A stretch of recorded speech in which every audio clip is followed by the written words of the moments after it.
pour construire le futur, on prend l'infinitif, lichtov, ledaber, et on rajoute les préfixes, eti, nati. Exemple, ertov, tirtov, yirtov, nirtov, tirtevu, yirtevu. Ledaber, adaber, tedaber, yedaber, nedaber, tedabru, yedabru. Donc, il faut se souvenir, c'est très important, de la combinaison, là j'ai pas mis le féminin, eti, nati, eti c'est un prénom, nati c'en est un aussi, c'est une abréviation, qui sont les préfixes du futur. On va parler du féminin un petit peu plus tard.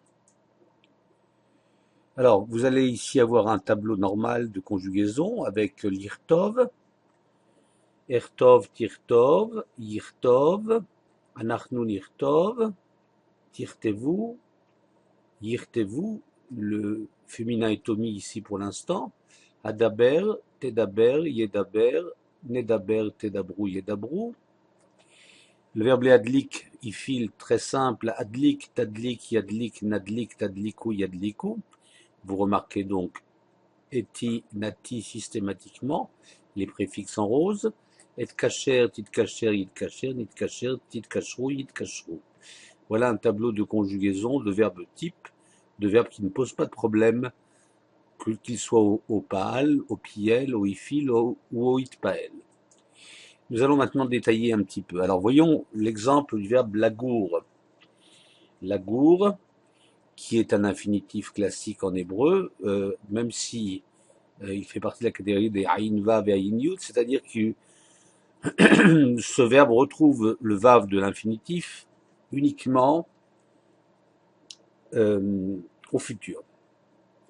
Donc je vous ai mis ici en rouge la lettre qu'on retrouve dans le futur, ani agour, ata et hi tagour, at, donc c'est le féminin cette fois-ci, tagouri, uhu yagour, anachnu nagour, le nun ici, atem et aten tagourou, hemen yagourou. Et on conjugue de la même manière le verbe la koum, la tous, la routz, la vol, la noir, la sim, la shir. Donc je continue avec le piel, même principe, sauf que le son sera différent ici. Toujours eti, nati, même si ici j'ai rajouté le féminin.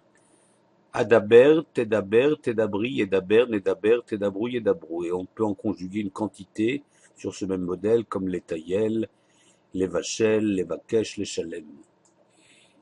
Alors, catégorie un peu particulière, surtout à cause de la sonorité, les p, aïn et les p, chet, la avod, hevod, tahavod, tahavdi, yahavod, nahavod, tahavdu, yahavdu.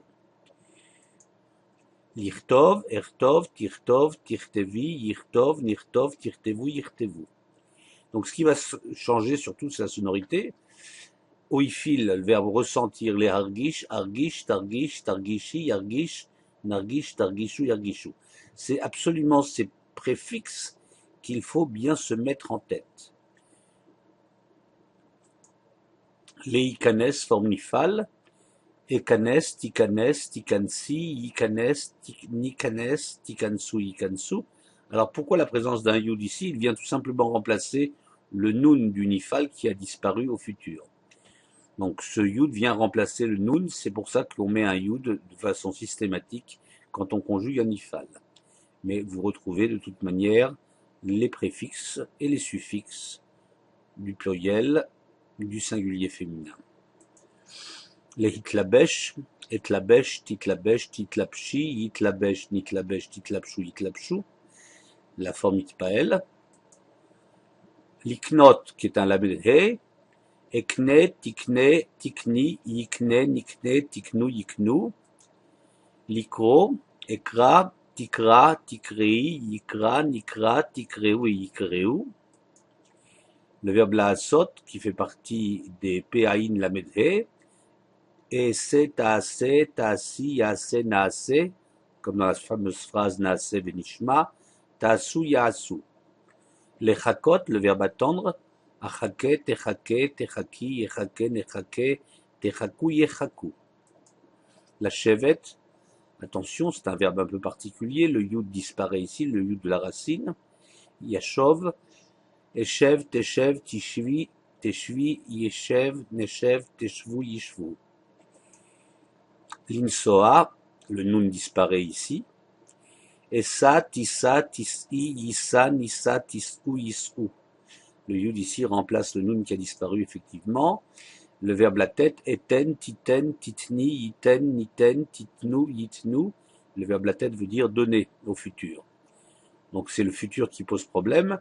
Pareil, le yud ici vient remplacer le nun de la racine.